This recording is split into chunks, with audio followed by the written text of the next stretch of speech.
Welcome to my YouTube channel big power people.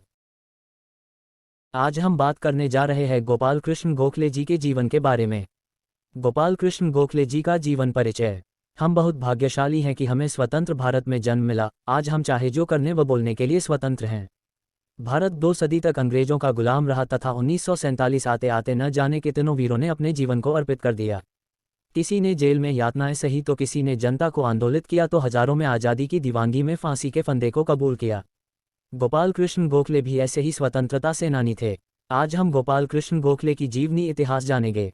नाम गोपाल कृष्ण गोखले। जन्म 9 मई सन 1866। जन्म स्थान कोतलुक। मृत्यु 19 फरवरी 1915। पिता का नाम कृष्णाराव गोखले, माता का नाम वालुबाई गोखले। विवाह 2 विवाह, संतान 2 बेटियां। शिक्षा 1884 में एल्फिंस्टोन कॉलेज से स्नातक। पेशा प्रोफेसर और राजनीतिज्ञ। राष्ट्रीयता भारतीय। संस्था Indian national Congress, Deccan education society. संस्थापक सर्वेंट्स ऑफ इंडिया सोसाइटी। आंदोलन भारतीय राष्ट्रवादी आंदोलन। तालुका गुहागर के कोतलुक गांव, रत्नागिरी जिले में साल 1866 में 9 मई के दिन गोपाल कृष्ण गोखले का जन्म एक गरीब फैमिली में हुआ था। गोखले के माता पिता ये चाहते थे कि गोखले अच्छी पढ़ाई लिखाई करें ताकि आगे चल करके वह कोई छोटी मोटी नौकरी हासिल कर ले। गोपाल कृष्ण गोखले ने एल्फिंस्टन कॉलेज से अपने ग्रेजुएशन की डिग्री साल 1884 में हासिल की थी। गोपाल कृष्ण गोखले ब्राह्मण फैमिली में पैदा हुए थे। इनके पिताजी का नाम कृष्णाराव गोखले और माता का नाम बालूभाई गोखले था। बता दें कि टोटल 2 बार गोखले ने शादी की थी, जिसमें से इन्होंने सबसे पहली बार सावित्रीबाई के साथ साल 1880 में शादी की थी और इन्होंने अपनी दूसरी शादी साल 1887 में की थी, जिससे इन्हें 2 बेटियां पैदा हुई थी। गोपाल कृष्ण गोखले की दूसरी पत्नी की मौत साल 1899 में हुई थी। दूसरी पत्नी की मौत हो जाने के बाद इनके रिश्तेदारों ने इनकी संतानों का पालन पोषण किया था। गोपाल कृष्ण गोखले की एक बेटी का नाम काशी था। वह व्यक्ति जिसे महात्मा गांधी ने अपने राजनीतिक गुरु के रूप में स्वीकार किया वह गोपाल कृष्ण गोखले थे। उन्होंने गांधी को भावनात्मक रूप से बहुत प्रभावित किया था। गोखले 1866 में महाराष्ट्र प्रांत के रत्नागिरी जिले में पैदा हुआ थे। गोखले 1884 में बम्बई के एल्फिंस्टन कॉलेज से स्नातक की डिग्री प्राप्त की तथा पूना के न्यू इंग्लिश स्कूल में अध्यापक की नौकरी की। उनके जीवन में सबसे अधिक यादगार घटना उस समय घटित हुई जब वह फर्गुसन कॉलेज में प्रोफेसर के पद पर रहते हुए पढ़ाने के कार्य में व्यस्त थे। वह न्यायाधीश महादेव गोविंद रानाडे के साथ संपर्क में आए, जिन्होंने गोखले को भारतीय स्वतंत्रता संग्राम में स्वयं समर्पित कर देने के लिए प्रेरित किया। 1890 में गोखले सार्वजनिक सभा के सचिव नियुक्त किए गए। ये संस्था उनकर गुरु रानाडे द्वारा स्थापित की गई थी, जिनके प्रतिनिधित्व से लोग प्रेरणा प्राप्त करते थे।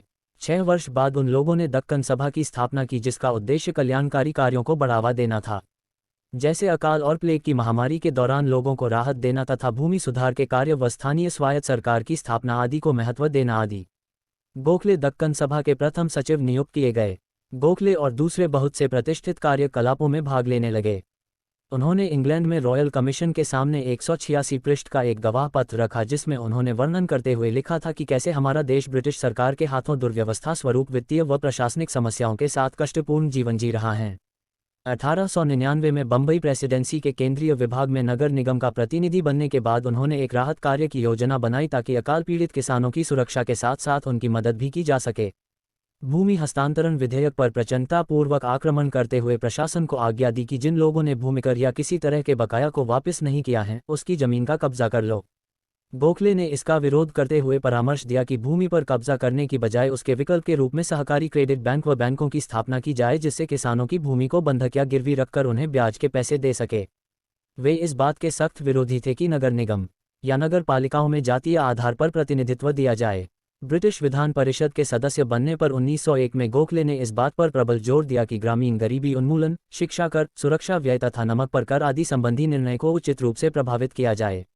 गोखले ने 1889 में भारतीय राष्ट्रीय कांग्रेस में प्रवेश किया। 1905 में इन्हें इंग्लैंड भेजा गया ताकि इंग्लैंड में रह रहे अंग्रेजों को सार्वजनिक रूप से सूचित कर सके कि भारत में ब्रिटिश साम्राज्यवाद द्वारा बहुत ही क्रूरता व निर्दयतापूर्वक व्यवहार किया जा रहा है। उन्होंने 1905 में वार्षिक कांग्रेस अधिवेशन की अध्यक्षता की तथा उसी वर्ष सर्वेंट्स ऑफ इंडियन सोसाइटी की स्थापना की ताकि कार्यकर्ताओं व जनसाधारण को प्रोत्साहित किया जा सके। गोखले को मुस्लिम गोखले भी कहा जाता था। इन्होंने council of the secretary of state और नाइटहुड की उपाधि में पद को लेने से इसलिए मना कर दिया था क्योंकि यह हिंदुओं की नीची जातियों को भी एजुकेशन देने के पक्षधर थे ताकि समाज में उनकी भी रिस्पेक्ट हो और उनके सामाजिक लेवल में सुधार हो। गोपाल कृष्ण गोखले ने एमजी रानाडे को अपना गुरु माना था। आपकी इन्फॉर्मेशन के लिए बता दें कि एमजी रानाडे बहुत ही बड़े समाज सुधारक, न्यायाधीश और विद्वान थे। पुणे की गवर्नमेंट सभा में गोपाल कृष्ण गोखले एमजी रानाडे के सचिव बन गए थे।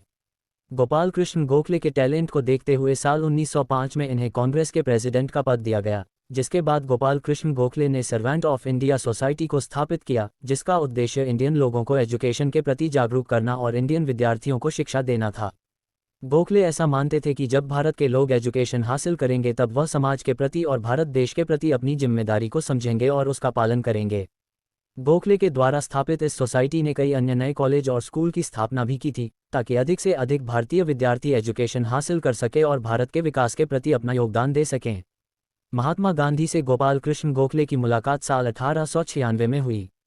इसके बाद महात्मा गांधी के साथ कोलकाता में तकरीबन 1 महीने तक का समय गोपाल कृष्ण गोखले ने साल 1921 में व्यतीत किया और इस 1 महीने में वह गांधी जी के विचारों से काफ़ी ज़्यादा प्रभावित हुए। गोखले हमेशा भारत के विकास के बारे में और अंग्रेजी हुकूमत से भारत को आज़ाद कराने के बारे में सोचते थे और इसके लिए वह अपने स्तर से हर संभव कोशिश भी करते थे। गोखले साल 1912 में दक्षिण अफ्रीका भी गए थे, जहां पर उन्होंने अफ्रीकन नेताओं से वार्ता भी की थी। इसी टाइम महात्मा गांधी जी को भी बैरिस्टर की डिग्री हासिल हो चुकी थी और दक्षिण अफ्रीका में आंदोलन करने के बाद वह वापस इंडिया लौट चुके थे। जब महात्मा गांधी इंडिया आए तो वहां पर उनकी मुलाकात दक्षिण अफ्रीका से लौटे हुए गोपाल कृष्ण गोखले से हुई। मुलाकात के बाद गांधी जी गोपाल कृष्ण गोखले के व्यक्तित्व से बहुत ही ज़्यादा आकर्षित हुए। इसके बाद गोखले ने कुछ टाइम के लिए महात्मा गांधी के सलाहकार के तौर पर काम किया और महात्मा गांधी के साथ इंडिया में फैली हुई प्रॉब्लम पर चर्चा की। गोखले के व्यक्तित्व से मोहम्मद अली जिन्ना भी प्रभावित है। कई लोग तो गोपाल कृष्ण गोखले को मुस्लिम गोखले कहकर भी बुलाते थे। हिंदू मुस्लिम एकता को इंडिया के लिए कल्याणकारी गोपाल कृष्ण गोखले मानते थे। ब्रिटिश गवर्नमेंट के द्वारा न्यू ईयर की ऑनर लिस्ट में गोखले को साल 1904 में शामिल किया गया था। गोपाल कृष्ण गोखले जी की मृत्यु।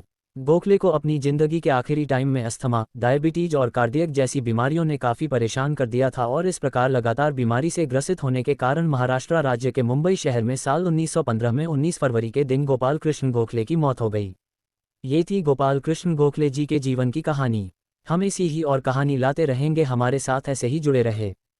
Thanks for watching my YouTube channel ऐसी और वीडियो के लिए हमारे चैनल को लाइक करें, कमेंट करें, सब्सक्राइब करें और शेयर करें।